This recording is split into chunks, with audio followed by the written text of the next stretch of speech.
Well, hello, well, hello everyone, and welcome to our next F1 student immigration webinar. Here in our series, we're going to be talking about a very important subject today. This is going to be our new student SEVIS check-in here.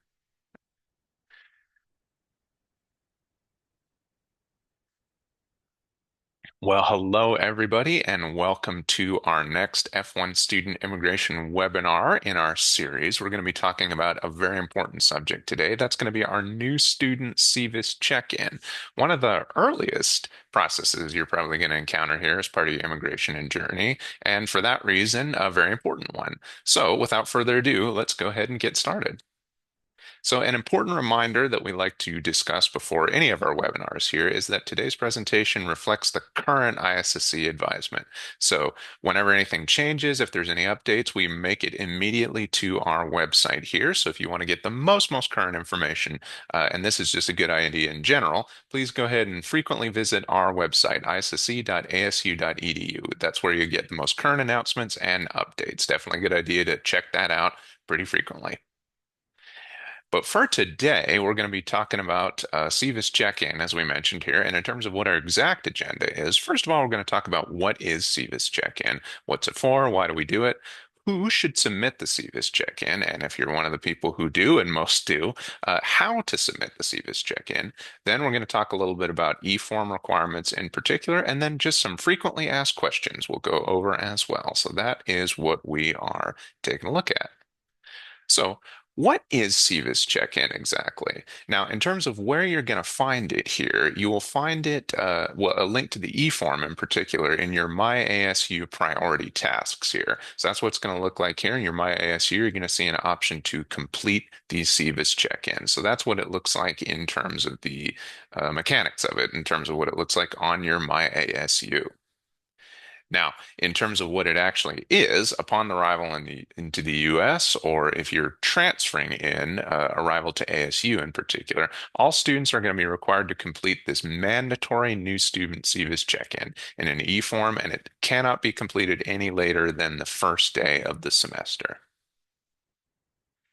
The process is going to show that you reported your presence in the US to us and that you have the necessary immigration documents to maintain your status. So that's fundamentally what we're doing with the SEVIS check-in, and that is why it is so important. Now, who must complete the SEVIS check-in? You must complete the SEVIS check-in if you are, and take a listen to see if this applies to you. If you're an F1 or a J1 student attending ASU for the very first time, or if you're an F1 or a J1 student who is returning to ASU using an initial I-20, or in the case of a J1 student, a DS 2019 here. Now, if you're going to be transferring your record from ASU to ASU rather from another university with a transfer pending I-20, or if you're going to be transferring your SEVIS record from Global Launch with the transfer pending I-20. So, if you have any kind of new status with ASU, if you have a new initial status, or if you're going to be transferring, that would be a requirement for you to submit the SEVIS check-in. So, when your journey is starting here in one way or another, that's when you're going to be submitting the SEVIS check-in. So, do not submit the SEVIS check-in. This is not going to apply in your case if you are a continuing student or if you're an initial student who has not quite entered the US yet. In either of those cases, we're not going to be looking at the SEVIS check-in quite yet. And if you're a continuing student, that likely means you have done it at one point. Now, in terms of the Form I-20 for F1 students, as we mentioned on our previous slide, that's an important document in general, but an important document as part of this process. So let's dive in a little bit more in terms of exactly what that looks like here. So, it's required to update your SEVIS status for continued attendance at your university. The SEVIS check-in is. So we mentioned the initial I-20. If your I-20 is shown initial here, the SEVIS check-in is what we're going to need to transition that status over to continued attendance, which you're going to need if you're going to be a continuing student here. So Your initial attendance I-20 is going to be valid to stay in the United States, and it's also going to be valid if you need to apply for a Social Security number. Now, however, if you're going to be traveling at any point, the I-20 used to enter the U.S., whether it's an initial I-20 or a transfer pending I-20, is no longer going to be valid for use, though you should keep this I-20 for your records here. Again, initial I-20, transfer pending I-20. The first time you come into the US, if it's an initial I-20, you can use it to enter for that purpose, but any travel thereafter, you're going to be not going to be able to use that I-20 for that purpose. Now, to update that I-20 for continued attendance, which you're going to need in order to be able to do any kind of future travel, and it's a good idea to have it adjusted anyway for a variety of reasons, you're going to want to request a replacement I-20 through the eForm portal. But again, that can only be done after the SEVIS check-in. The SEVIS check-in allows us to be able to transition your status over to continued attendance, and then that can reflect on the I-20 if you ever need to travel, which I assume a lot of people are going to be doing at some point.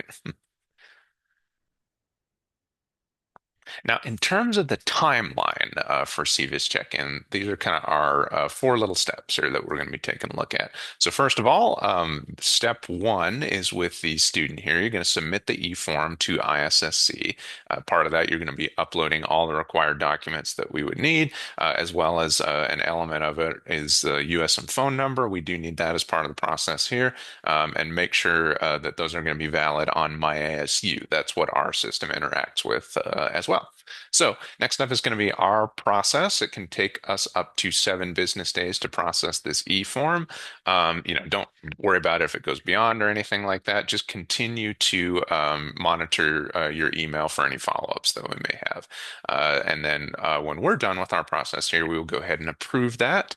If there aren't any issues or anything, if there are, we'll reach out to you right away. So keep an eye out for that if we have any concerns or anything that we need to move through. But other than that, we will approve it and you'll get confirmation when it's approved.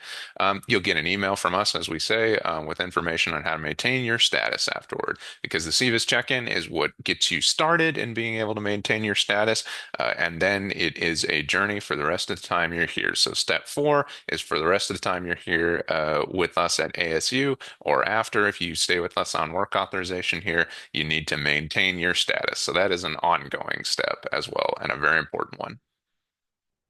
Now, in terms of actually how to complete the SEVIS check-in, you're going to need to gather up some documents here. So if you're a J1 student, it's going to be that DS 2019. For F1 students, it's going to be an I-20 that you're going to gather up here. You're also going to need to gather up your passport, the page specifically that shows your biographical information and your photo, and then the F1 or the J1 visa stamp in there. Or if you change your status, the approval notice. Now, if you're a Canadian citizen, you do not need the visa, and so you won't need that if your citizenship is Canadian. You're also going to need your I-94. That is something that you can pull up electronically for the vast majority of students. We'll go over that in a little bit here as well for I-94 and particular issues related to that. And then the I-901 SEVIS fee receipt.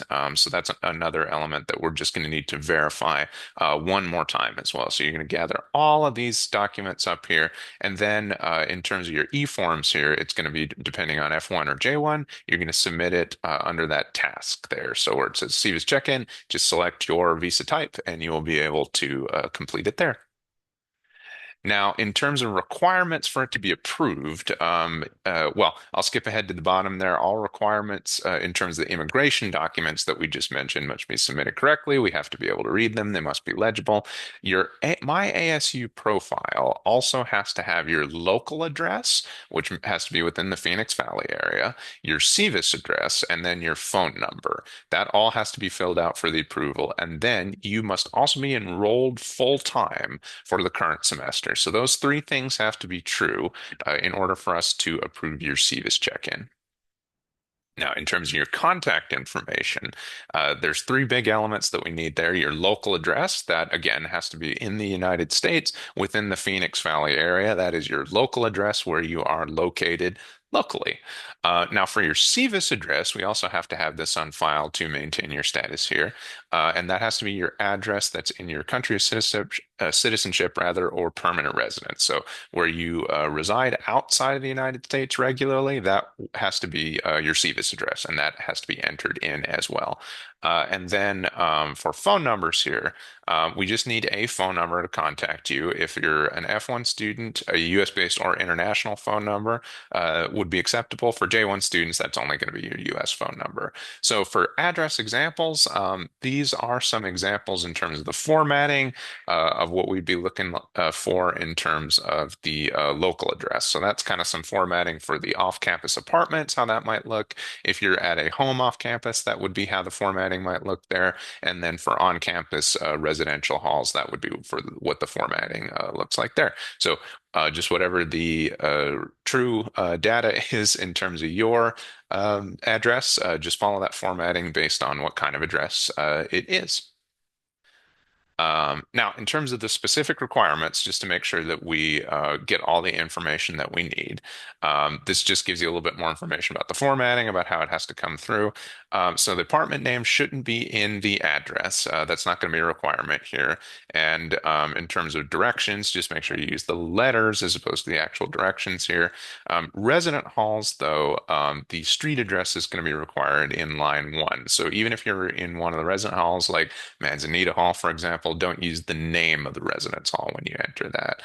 And a street number similarly has to be included in 9-1. So example, well, an example you shouldn't be using is Manzanita Hall. You would want to use the actual street number and the street name associated with that. And if you have an apartment, apartment number is not required, but if it's applicable in your case, it's going to be on line one. And then those little symbols down there, can't use any of those, so don't use those, but a little dash or a number sign would be okay as well. So just keep all of these in mind as you're entering your local address. These are going to be requirements that you need to fill to be able to get that into the system there. Now, enrollment requirements, very, very, very important here. So again, we mentioned that we're not going to be able to prove the SEVIS check-in unless your enrollment requirements are met. So definitely need to pay attention to this as well. And these are going to be your enrollment requirements semester by semester throughout the rest of your time here. So also very important for that reason. So for undergraduates, minimum credits are going to be 12 hours in total. Minimum in-person credits are going to be 9 hours in total. Now, for graduate students, that's going to be 9 in total in terms of the minimum, and then in person, it's going to be 6. Now, if you have a RA, TA, GSA, anything along those lines in terms of graduate students, this is always just good to double check with your department to make sure that you fall under these requirements. Also, probably a good idea to just double check and with our office as well and make sure that you're eligible for this. But as long as you are, and again, just double check to make sure minimum credit hours are going to be 6 in person, and then I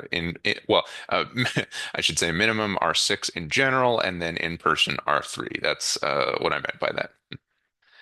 Now, um, very, very important note here is that please monitor your ASU email for any follow-up emails you get from us. Now, if there was an issue with your submission, you also are going to need to follow the steps that we outline, in particular for a request for action e-form. So the way our process works is that if we have any issues with your initial e-form, like your SEVIS check-in, for example, we're going to send you a way to correct that, and we're going to send you specifically what the correction is that we're needing to see, and steps that you can use to verify that correction through a request for action. And so that makes sure that we keep track of it, that makes sure that exactly what we need to happen happens. And so anything that you get back from us that we need to make sure gets adjusted for your SEVIS check-in, make sure you do that by following through on our request for action e-form. So you don't need to send an email with the follow-up items, you just need to follow that request for action. And so two very important points here. First, to follow a request for action if you get it, but in order to know whether you've received a request for action, and just in order to know what's going on, please do continue to monitor your ASU email. That's a really, really important thing to do during your time here for many, many reasons. Now, here's a few frequently asked questions we can go over here. Just some things that come up every now and again that we think are good to go over with you now so you have some ideas about how to address them. So, um, you might be asking, well, you mentioned that the local and the SEVIS address are very important. So, how do I go ahead and update those addresses on there? So, you'll need to go ahead and visit address maintenance. That's in your My ASU here. Now, remember, your local address is your residential address here in the U.S. Since you're studying around here, it should be somewhere within the Phoenix Valley area. Your SEVIS address is your residential address in your country of citizenship or your country of permanent residence. So, where you make your home abroad most regularly, that would be where your SEVIS address would need to be. Now, the other address types you'll see, they don't satisfy your requirements for your immigration record. In terms of your immigration record, the only required addresses are those local and SEVIS addresses. Those are the address types that our system interacts with, and that's how we're going to confirm both of these addresses for you. So definitely keep that in mind. Local and SEVIS need to have those updated. Now, we talked about the I-94 here. The I-94 is just an additional document that proves your lawful entry into the U.S., so that's why it's so important. But now, say you're in a situation where your I-94 is not showing up on the website. So there's some guidance here that you can pull for assistance. Sometimes there's just some issues with entering the information exactly the right way, but that guidance that we have there comes right from the Department of Homeland Security. It can help you out with that information there. Now, if this still doesn't work, you may need to get in touch directly with, it's called the Deferred Inspection Office, which is an element of the federal government here that can assist you if there's an issue with your I-94 record. If you're in that situation, go ahead and complete the SEVIS check-in first, and then we can kind of guide you as part of that process as well. So do try to get your I-94. If you're really having issues with it, go ahead and complete that SEVIS check-in first, and then you can work with us to decide on what your next steps are going to be, and if a visit to that office is going to be what you need to do. Now, here's another potential situation. Your I-94 shows that you entered on a different visa type.